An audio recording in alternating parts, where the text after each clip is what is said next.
During a 1925 business trip to Tibet, as I explained to my investigator, I was privileged by the command of the leader of the Tibetan state, the 13th Dalai Lama, to visit underground chambers where I was familiarized with what are referred to as artifacts or divine weaponry, which have been safeguarded on our planet since 15,000 to 20,000 BCE. Weapons are stored in different halls. I have written about it in detail in my reports. The characterization of the weapons is roughly as follows. Initially, the vast Vajrayu tongs. These serve the purpose of melting precious metals. When gold is heated to the sun's surface temperature of 6,000 degrees Celsius, within a span of 70 seconds, it undergoes a flashy combustion and transforms into powdery form. This powder was used in the construction of mobile huge stone platforms. When the powder was sprinkled on the platform, it dramatically reduced its weight. This powder was also utilized for medicinal purposes to cure untreatable diseases, and was ingested by a chosen few, typically tribe leaders, to extend their lifespan. 2. A bell, the so-called shuji, which can be used to blind a large army or an entire army for a time. Its function is to alter electromagnetic waves at a specific frequency, unseen to the human ear, but directly influencing the brain. This weapon is rather peculiar. It was reportedly used by the Indian prophet Arjuna to achieve victory in significant battles by inciting fear in his foes. This piece is extracted from Yakov Blumkin's interrogation report, who took part in the 1925 expedition to Tibet. I won't delve into the specifics or chronology of this expedition. Those seeking additional information can find it online, along with published interrogation procedures. Let's reconsider the artifacts the movie will be focused on. What were we shown by the monks of Tibet? Large Vajrayu or Vajra tongs and a sizable Shudza bell. I never saw a large image of the Vajra in India, unfortunately.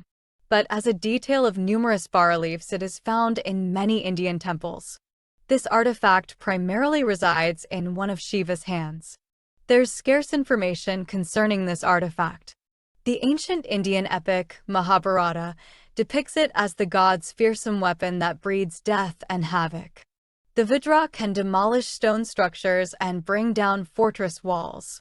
Monks claim this Vajra was used by deities to slice stone blocks when constructing immense structures, according to Buddhist belief. We can assume that it was a generator of a thermal beam like a laser, or a generator of electric discharges, working in a pulse mode. In simple words, a lightning generator.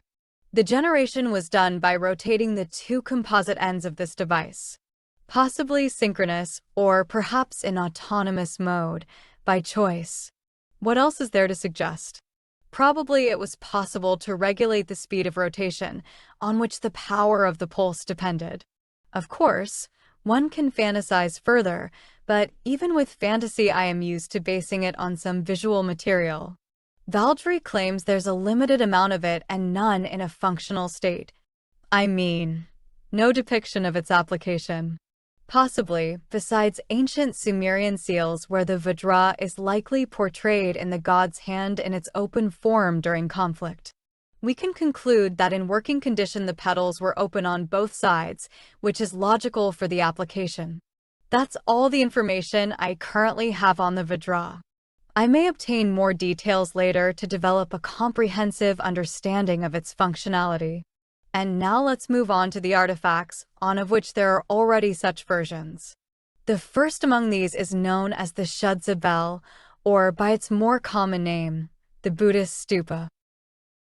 In the form of images, it is present in many Buddhist temples, sometimes partially, and sometimes full-length, as, for example, in the cave temple near the village of Kandana, or in the caves of Betz, 2 hours away from Kandana.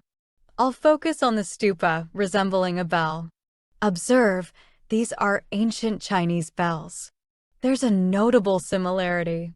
Yet, it's doubtful that temple stupas were crafted in bells' likeness. Instead, bells were designed to resemble stupas, like the one in the Tibetan temple. Rather than on stupas, it's more accurate to assert that legends related to the Shu Tzu bell have been historically preserved in Buddhism. This full-size bell seems to exist in the Kandana and Betz caves. In one place it is preserved completely, and in the other it is destroyed. An earthquake occurred in the Kandana area in the early 20th century. And, of course, its consequences can be seen in the cave temple. The stone bell itself and its tops are partially destroyed. However, pay attention to the section of the ceiling straight above it. Could this be a consequence of the earthquake? I don't think so. What's this? On first inspection, it could be mistaken for bat feces. But let's take a closer look. What happens if you zoom into the image? Have a look at these photos, which depict remnants of electrical discharge. The ground. These are made of stone. Sandstone. When you enlarge the picture on the ceiling of the cave, you can clearly see the epicenter and the radial spread of the discharge. Indeed, I suspect that this might be evidence of an electrical discharge. If this is the case, let's consider everything step by step. But we have to start from the ceiling and go backwards. So, if it is a trace from the discharge, it could be released only from the top of the stupa, which is an arrestor. Every ancient kingdom had similar dischargers. In Egypt, they had obelisk pyramidions. In Peru, they had Intihuatans, and in India, specifically in the Betz cave, there are preserved examples that appear as this and have a clear ceiling above them.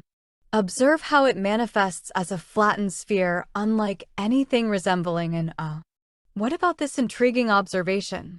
The lightning rod is fashioned to resemble a cone. Immediately, I remember the cones of the gods, which gods collected in a basket. In the film, The Tree of Life of the Ancient Gods, I elaborately discussed them. The fundamental concept suggests these apparatuses could be powered from a certain type of generator, then employ that accumulated power during operation.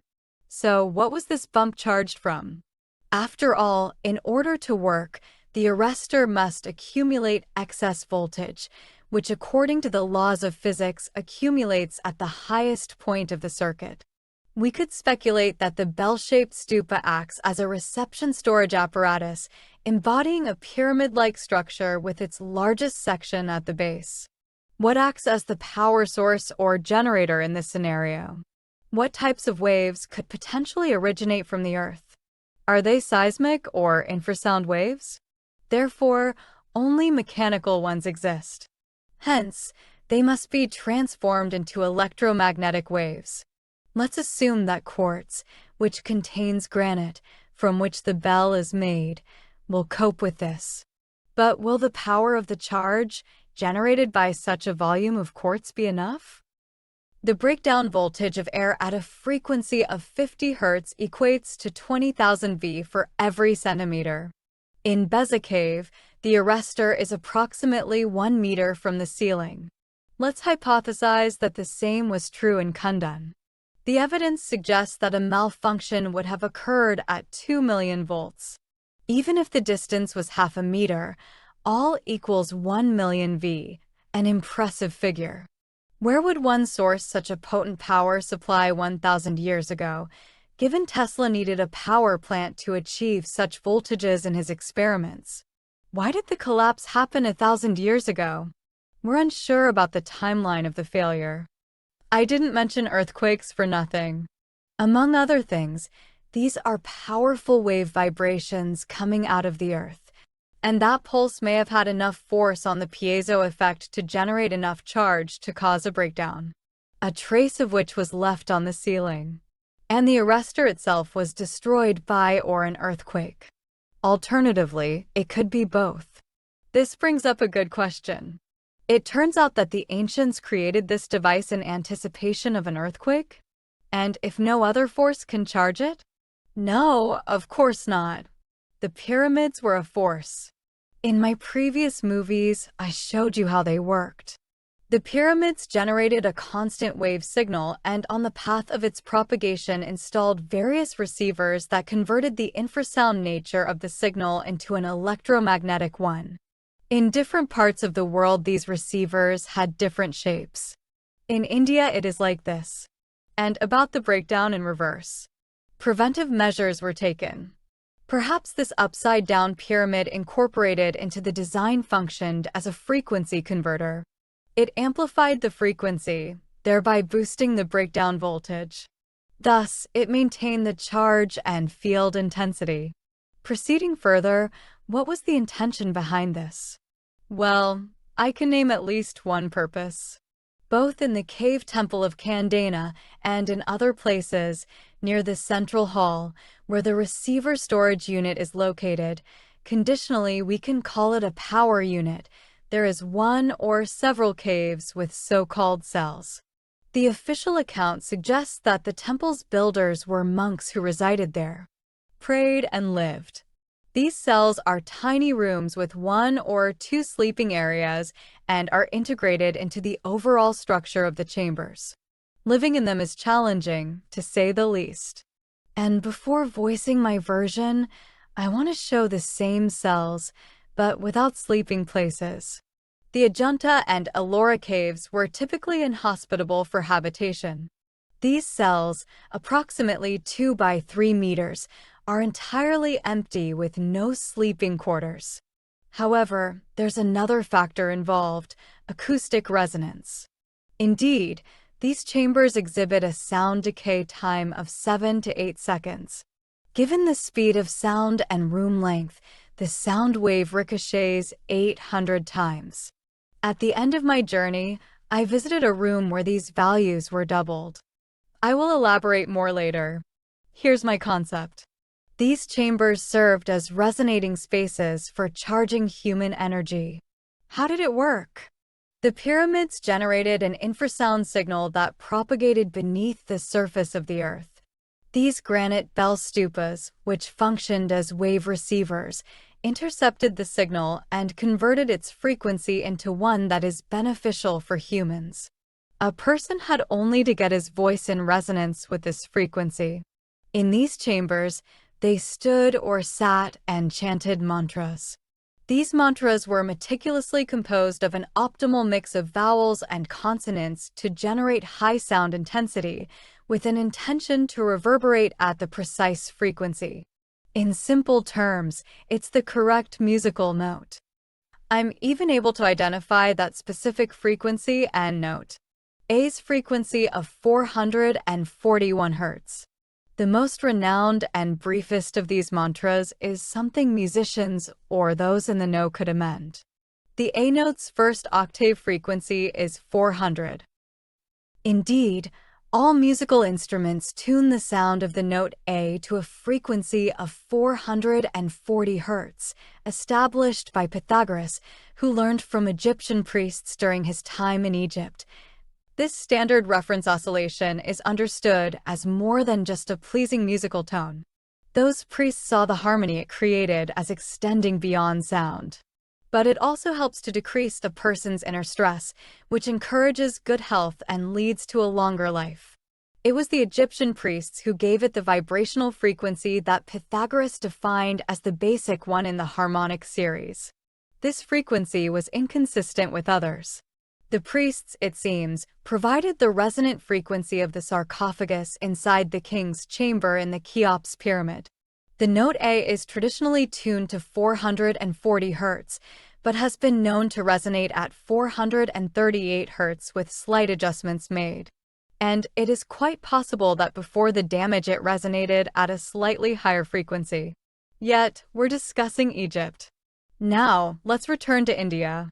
It turns out that in ancient times, the Hindus also knew this frequency. It was called Yugra.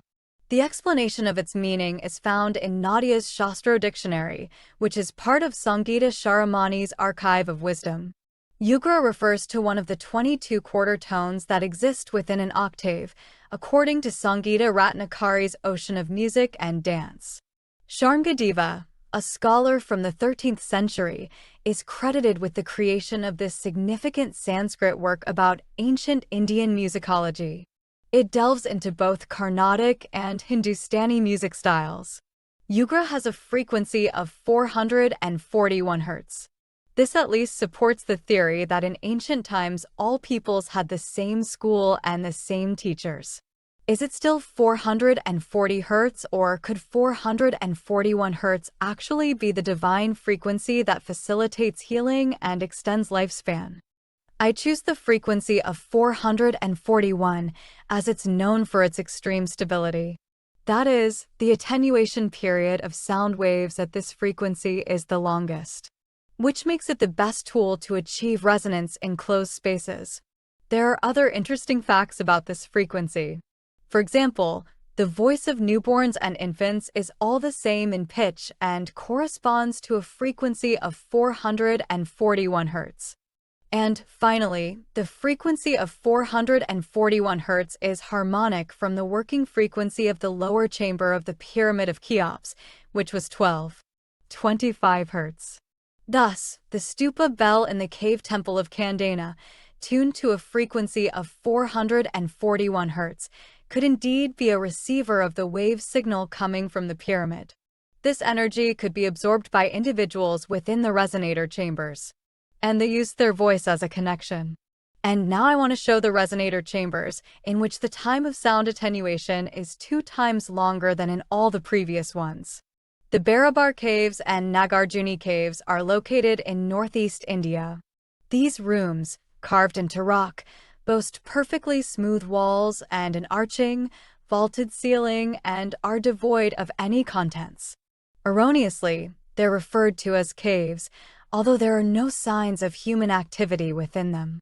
No known depictions of gods or related objects exist. Only seating, carved into the rock with the chamber, constituted the furniture. Not in every chamber. Not a single hollow in the walls or in the floor. Everywhere is a smooth, polished surface. Every spoken sound echoes, resonating in the ears, or produce a humming sound depending on the selected range. My attention will be placed on the Gopika cave in Nagarjuna that we've visited, an inconspicuous entrance above ground level. If you don't know where, you'll walk past it and not notice. The chamber is rounded on 2 sides in the form of a hemisphere. The hemisphere as a lens collects the reflection in the center. If you stand at this point toward the rounding and say the Om sound, or any other sound in a tone close to the note law, the fading time will be up to 15 seconds. That's quite lengthy. Try stating it in another location. Finding a room to resonate like this is highly improbable. To conclude with some intriguing mathematics, recent studies suggest that the point of focus for reflections in this chamber is positioned 80 centimeters above the ground. Remember that this is the height of a person's head when seated. Let's keep this measurement in mind. Sound propagates in air at a speed of 331 meters per second. When producing a consistent 441 Hz frequency, the wavelength is 75 centimeters.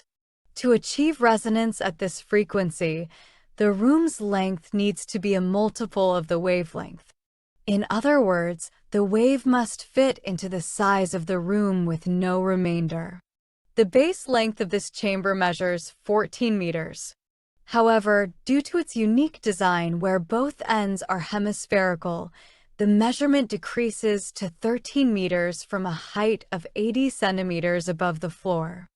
When you further calculate this value by the wavelength, you achieve a result of 18, meaning a sound wave with a frequency of 441 Hz that's generated at the level of a seated individual's head would seamlessly fit within the dimensions of this chamber.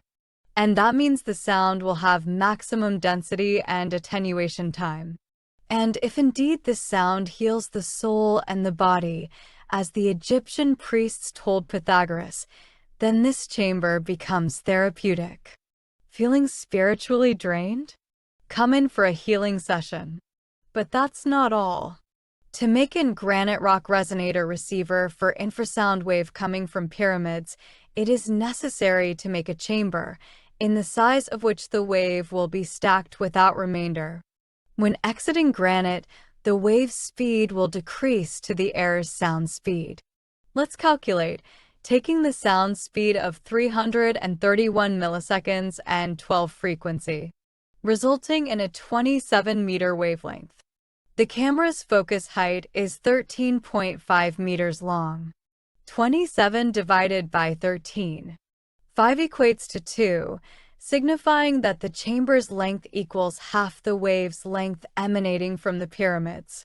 This feature categorizes it as an excellent receiver resonator and dates back to when the pyramids were operational. As a result, if a consistent wave signal is provided, a steady standing wave is induced in this cavity. The room is packed with dense acoustic energy, but acoustics don't charge electrical appliances. If the adjacent granite was rich in quartz, and if the walls pulsated due to the impact of the sound, then an electric charge could potentially be created through the piezoelectric effect. But why? Are the walls really vibrating? A human voice can incite motion in a granite wall. I personally verified this. I understand it completely.